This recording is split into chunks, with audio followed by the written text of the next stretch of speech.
Ephesians 6:12. For we wrestle not against flesh and blood, but against principalities, against powers, against the rulers of darkness, against the rulers of the darkness of this world, against spiritual wickedness in high places. I'd like to start off first and foremost by giving all praise, glory, and honor to Yahweh, Bahashem, Yahweh Shai, Bahashem Rekah Kodesh. Double honor to the elders and the apostles, great millstone who rule and teach well, and peace, love, and salutations to those that are pushing His word in truth and sincerity. This is your brother Nathaniel Allen from the GMS Camp Atlanta, coming back into the spirit with another lesson, and I pray I hope this lesson is edifying. Now, this lesson is going into, it's actually a response video to this video that the brother Shalamaha did, my camp, and it says wickedness is being pushed on a high level. And basically in this video, the brother starts to highlight how the spirit of the LGBTQ is actually being pushed on the children, and not just in a heavy way, but also on the adults and also on society as a whole. Now the question is,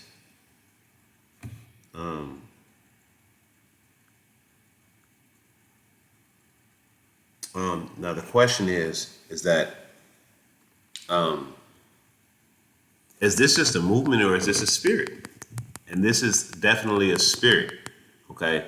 Now, the brother goes into how this wickedness is being pushed and how it's being put in the stores and how they use, marketed Bud Light and all that stuff and put the rainbow symbol in the can, because this is an energy that's being pushed through the spirit of the Queen of Heaven. Okay. This is a Queen of Heaven spirit. All right. Now, I'm going to go into a little bit of the Queen of Heaven, and I'm going to play a couple of videos. So, Salaki, this video may be a little long, but I'm going to play a couple of videos because, you have to understand the far-reachingness of the Queen of Heaven. Now, I'm going to read a couple of articles, so when I play these videos, this video would show the articles would kind of like back up the video. So, without further ado, we're going to go into who is Semiramis, okay, or Semiramis, all right? Now, you can read this article. It's BibleStudyTools.com, and there's a bunch of different articles on the internet that breaks this down. Some of them don't give exact information to just allude to, but we're going to go ahead and read it, okay? So this is from BibleStudyTools.com. It says, who is Semiramis? And it says, in the Sumerian language, Semiramis' name is Semir-Anat. She was a famous queen, a regent of the Assyrian Empire who reigned from 811-06 BCE. According to the historical documents, she was known as the legendary warrior who exercised political power like no other, commanding territory that stretched from Asia Minor to modern-day Iran. Historians describe her as a rare beauty, a fine military strategist, a master builder, and some even say she was the founder of Babylon. Okay, but Eusebius, a well-respected ancient Babylon scholar and historian, identifies Semiramis as a wife of Nimrod. Based on a combination of all these assumptions, countless other historians and scholars have written volumes about Semiramis, transforming the historical queen Semiramis into the legendary Semiramis into the legendary queen Semiramis. Salakia. One of the more recent renditions of the ever-evolving lore of Semiramis was included in a book, The Two Babylons, written in 1853 by Scottish minister Alexander Hislop. In the book, the author affirms that Eusebius claims that Semiramis was Nimrod's wife and elaborates on her rise to power, citing Greek historical records and referencing a proof that Hislop asserts that Semiramis was instrumental in Nimrod's plan to rebel against God, and speaks of the woman's unusual ability to manipulate the will of men. Okay, it says, Hislop goes on to say that together Nimrod and Semiramis created a polytheist, polytheistic religion system founded on the stars astrology to lure God's children, people away from true worship. Shortly after Nimrod died, Hislop reports that Semiramis earned the title Queen of Heaven when she claimed that Nimrod was a god and that her newborn son was Nimrod reincarnated. So began the worship of Semiramis, and the child god, and the paraphernalia of of the Babylonian religious system. Hislop reports that Semiramis' name became synonymous with the pagan goddess Ishtar, Asharti, and I can't pronounce that. Ashtaroth. And he connects this turn of events to biblical account of Israel's rebellion during the time of the prophet Jeremiah's warning. Then all men who knew their wives were burning incense to other gods, along with the women who were present, a large assembly, and all the people living lower and upper Egypt said to Jeremiah, "We will not listen to the message you have spoken to us in the name of the Lord. We will certainly do everything we say we would. We will burn incense to the Queen of Heaven, and we will pour out our offerings to her, just as our ancestors did. Our kings and our officials did in the towns of Judah and in the streets of Jerusalem." Okay. So basically, this small article is equating that eventually Semiramis, she evolved into a deity that that men worship today, which is Ishtar, the Queen of Heaven, Asharti, and all of these other names. Okay. Now, I don't want that one quite yet. Okay. So all of these other names are associated with her. Like Anana is an ancient Mesopotamian goddess of love, war, and fertility. She is also associated with beauty, sex, divine love, and political power. She was originally worshipped in ancient Arata civilization of Persia, Iran, under the name Annahata and Nana. I don't know if I'm saying them words right, and Salakia if I'm not. And later by the Sumerians and Akkadians, Babylonian and Assyrians as Ishtar. So you see, all of these names are connected to one person. When you go back far enough, one deity. Okay, Queen of Heaven. Okay, Ishtar, Anana. All of these deities are connected. All right. So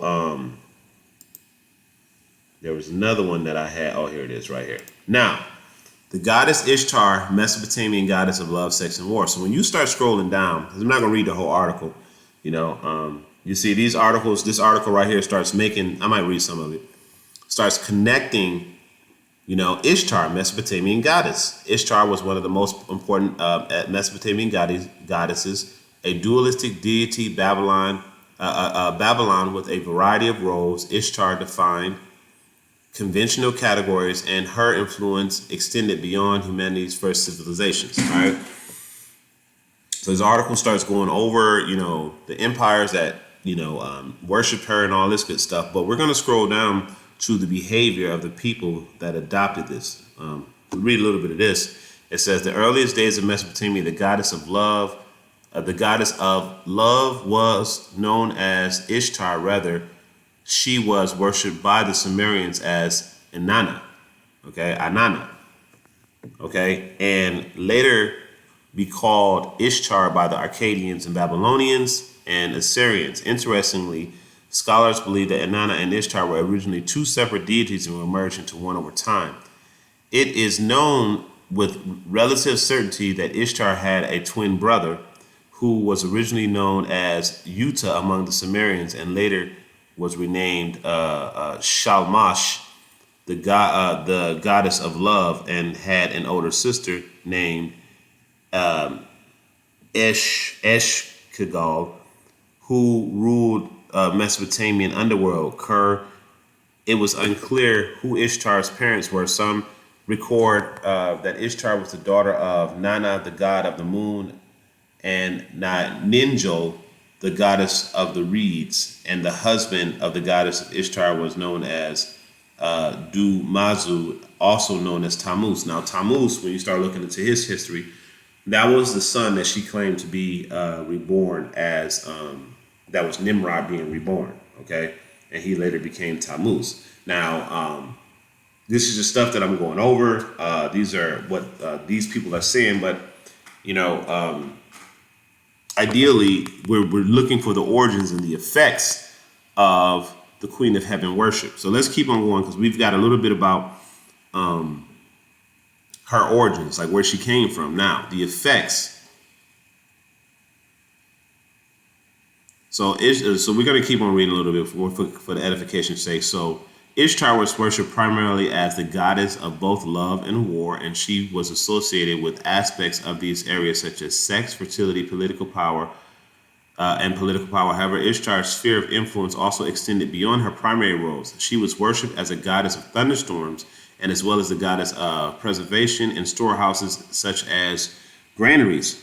Along with her brother, Ishtar, who also revered as an arbiter of justice in Mesopotamia, the main symbol associated with Ishtar were the lion and the eight-pointed or 16-pointed star. The goddess was also associated with the planet Venus and became Venus because Venus can be seen in the morning and in the evening. She was sometimes referred to as the goddess of the morning and the evening star. All right. Now, there's also like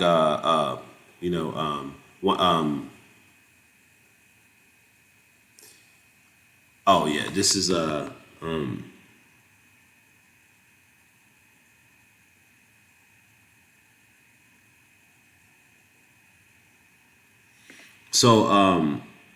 when you go into this article, there's a part in this article where it says that she married her son, right? So her son she became the mother and husband of her son. All right. So that's in here somewhere. I was going to bring it up, but I lost it. Maybe I might find it. Let me just skim it over a little bit.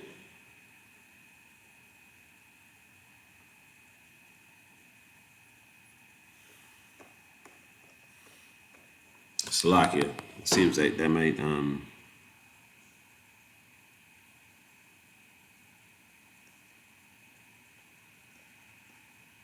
because the information is kind of scattered, so you gotta piece it together. But anyway, moving on. So they said that somewhere in this article, or maybe in another article, said that she married her own son, and he later became Tammuz. All right. Now, continuing on, we're just going to skip down. So this story, she's also tied to this story called the Epic of Gilgamesh and all that shit. All of these fables or whatever.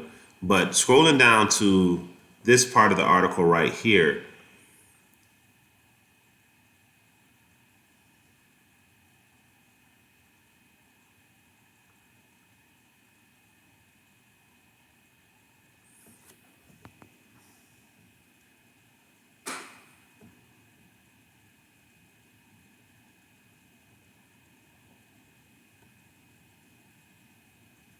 All right.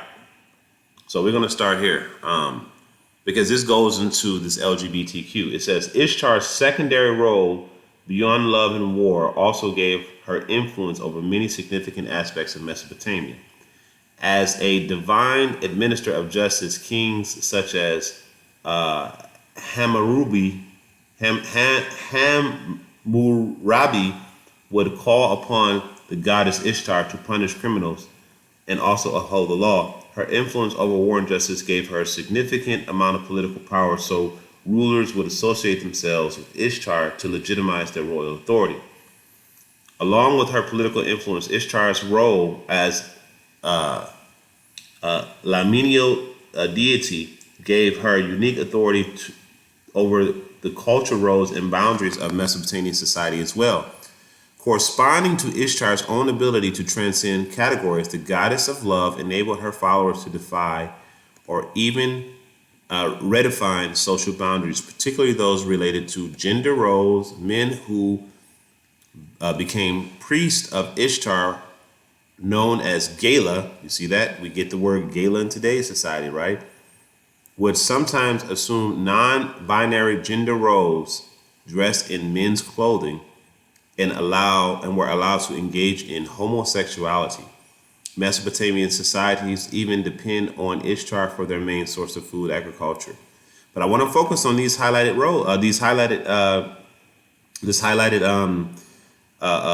sentence right here. It says that her priests in her temple would sometimes assume non-binary gender roles and dress in women's clothing and were allowed to engage in homosexuality. You see that?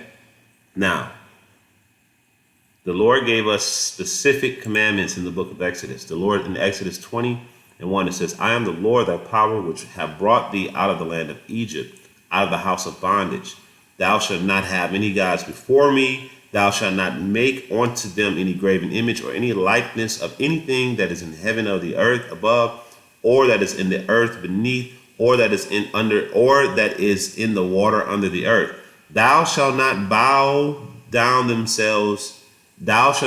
thyself down to them, nor serve them, for I am the Lord thy power, and am a jealous power, visiting the iniquities of the fathers upon the children, into the third and fourth generation of them that hate me.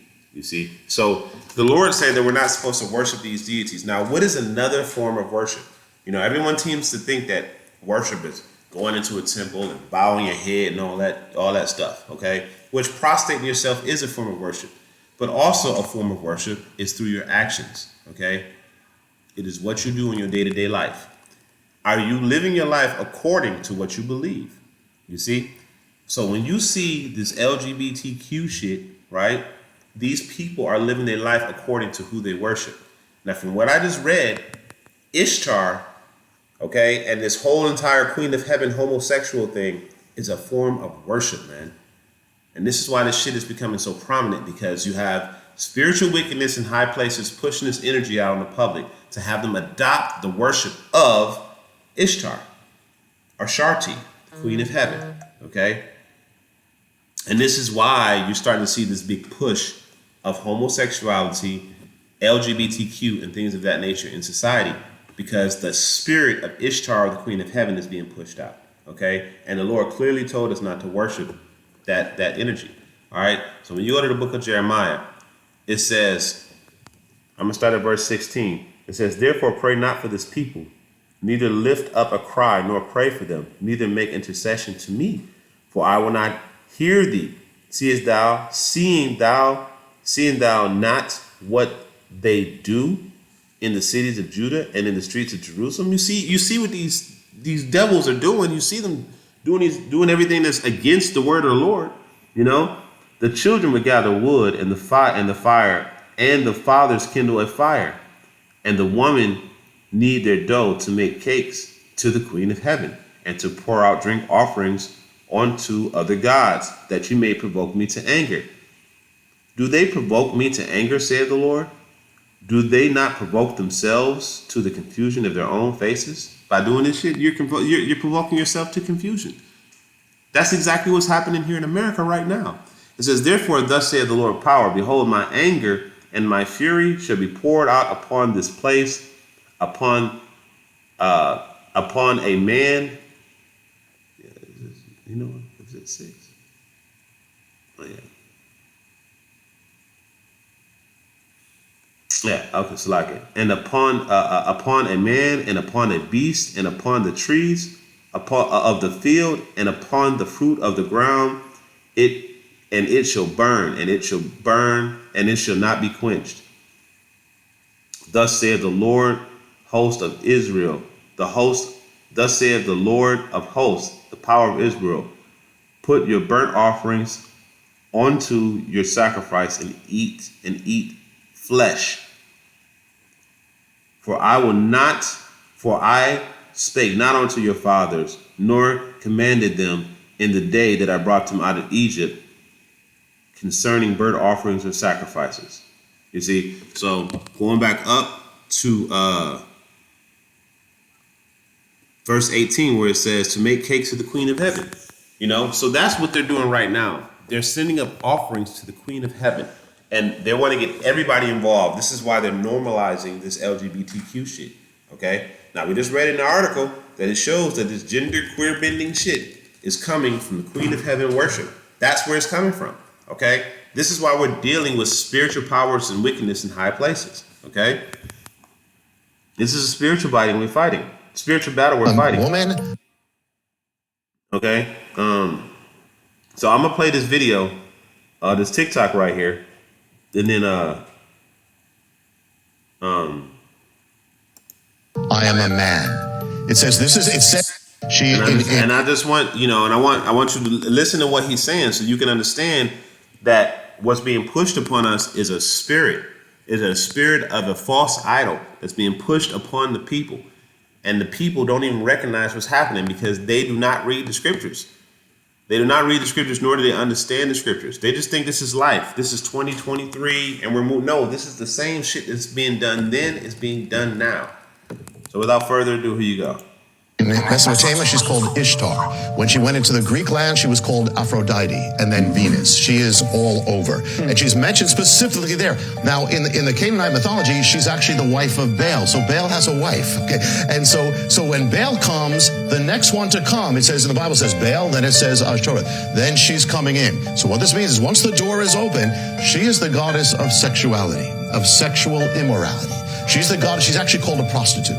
She's the goddess who her temples were filled with sexuality. It was made public. So if she returns, what would happen? If she comes out, it means that America is going to undergo a sexual revolution.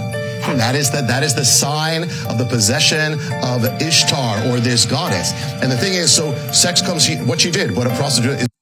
So what do you see now here in America? You see all of these women that are just super loose. All of these men that are cutting their rods off, that are mutilating themselves, And as a brother brought out, if you mutilate yourself, you can't come back into the congregation of the Lord. You done cut your rod off, man. That's not how the Lord made you. You see? So that's what you're seeing right now. You're seeing this big ass push, because it's a spirit, man. It's a spirit that's overtaking people. It's a spirit. This is why the Lord called this place Sodom and Gomorrah, right? She actually damages marriage. She actually weakens marriage. That's what happens. Brings sexuality into the culture. In ancient times in Israel, in the Middle East, she put her images of naked people all over the culture. And so not only she was in her Greek form, she gave birth to a child named Eros. We get the word erotica. So erotica starts flooding America. The word for prostitute, which is what she was in her Greek incarnation, is the word porne. We get the word porn from it. So there's an explosion of pornography all over the culture. So what Baal does, in one sense, she's repaganized. She's overturning biblical standards of sexuality and marriage, and she is paganizing our culture through sexuality and through possessing it. And she's also the goddess of spells and witchcraft. So she casts her spell on America, and we are still in it to this day. And it goes further, Sid, because something strange about the goddess, and that has to do with gender. Because what she also did, let me tell you, in her ancient inscriptions, I'm looking at these ancient inscriptions, she says, I am a woman, I am a man. It says it said in her hymns, it says she has the power to transform a man into a woman and a woman into a man. So what's going to happen? What's going to happen if she comes into the culture? You're going to start seeing what she's going to do is she's going to start masculinizing women, defeminizing women, and feminizing men. That touches everything. I mean, it touches our culture, touches the roles, touches radical feminism and sexuality. And so all this stuff that we're having, saying, how could this happen? This is all the goddess. It's all there. It even goes further. She had a priesthood. Her priests, listen to this, in her temples were men who dressed up as women. And they acted as women, dressed up. So what's going to happen if she comes back? What's going to happen is, as she possesses a culture, is that men will start dressing. We'll start seeing that in our culture, which we do. These are her ancient priesthood. Also, they were involved in same-sex sexuality. We see that explosion as well. Also, it says, remember, she says she turns men into women, transitions them, and women into men. Her priests, many of her priests were actually surgically altered. And she especially, all the gods, but they go after the children. Because if you have the children, you have the future. And so that happened in ancient times, happening now. And so you'd think, what would possess an adult to do this to children? Well, what would possess it? The spirit. Now, you see that? So now you have an understanding of why this shit is being pushed on children, why it's such a big push on men and women to accept this, because this is the spirit of the Queen of Heaven worship. And the Lord exclusively told us not to deal with this pagan ass bullshit, okay? You know, not to even be involved in it, all right? So this is another little article that I read. It says ancient Mesopotamia transgender and non-binary identities. And it says the most highly variated deity in ancient Mesopotamia was Inanna. And I just read that she was the Queen of Heaven. Also known as Ishtar after the two merged. She was also known as the Queen of Heaven and was the goddess of sex, war, and justice. She also was believed to have the ability to change a person's gender. This power of Inanna's ability, this power of Inanna, the ability to change a man into a woman and vice versa, was well accommodated in multiple poetry fragments and is indicated of the existence indicative of the existence of people living outside the gender binary in ancient Mesopotamia. Okay, the words of Anna's high priestess in the city of Ur in the 23rd century BCE attest to this in her passionate Anna's. She writes, to destroy, to create, to tear out, to establish are yours, Inanna. To turn a man into a woman and a woman into a man are yours, Inanna. Okay? So now you see, like, this is where this shit is coming from, man. Okay? It is all pagan worship. It all goes back to Queen of Heaven. All right? So, going to Isaiah 13 and 11, it says, and I read this, and I will punish the world for their iniquity, and I will punish the world. Let me see what it says in 10. It says, okay, no, I'm just cool with 11. It says, and I will punish the world for their iniquity. I will punish the world for their evil and the wicked for their iniquity, and I will cause the arrogancy of the proud to cease, and I will lay low the haughtiness of the terrible. So, you know, we got Pride Month, which is June. You know, we got all of these things that are happening in our world that gives all of these LGBTQs all of this pride. And guess what? The Lord is about to lay this shit down, man, the right way, okay? And y'all people out here that are so, especially y'all women, because, you know, y'all women are some of the biggest pushers of this this wickedness is y'all women, you know. Y'all women, oh, you know what? I forgot to play this video. So Salakia, you know, I'm going to play this last video, and then we're going to close out after that. I want to tune in to our weekly live on really. Well, hello, friends. It's Jerry Ryan. So what he's, just to give you a preface, he's about to go over how America is the premise of America is foundation. You know, the energy that's promoted in America is the Queen of Heaven worship. That's the Statue of Liberty. Okay? So let's go ahead and play this, and he's gonna break it down. And slack here for the long videos, but I'll speed this one up. But it's important, to show where this shit is coming from. Listen here from TrueRichesRadio.com. Just wanted to do another really brief video this morning and share with you something I just ran across. I've been doing a lot of research, as many of you know, into the origins of America, specifically the American Revolution, and specifically its connection to ancient Greece and ancient Rome, but also even to ancient Egypt and also to ancient Babylon. So this has been a passion of mine for many, many years. I've been studying it for a long time, and I like to share things that I learn along the way. And I was just on this website, the Congressional Medal of Honor Society, and the domain is cmohs.org, and you can check out this website yourself. But I wanted to show you something pretty interesting that I saw, and that specifically was the medals. And in fact, if you click on the link here that says medal and go to design, you will see the different medals of honor that are awarded by different institutions here in the United States: the Army, the Navy, the Air Force, the Marines, and the Coast Guard. And what is interesting about these medals of honor is the fact that each one of them has an ancient goddess associated with them. This is not uncommon, of course. We do see this a lot in the symbolism of America. A lot of the revival of the Greco-Roman goddesses are certainly, that's certainly something that we see. But That's because America is the Roman Empire reborn. when you're on this page, when you click on the medal link and then you click on the design, you can go through each one of these and you can click, for example, right here on the goddess and learn more about her.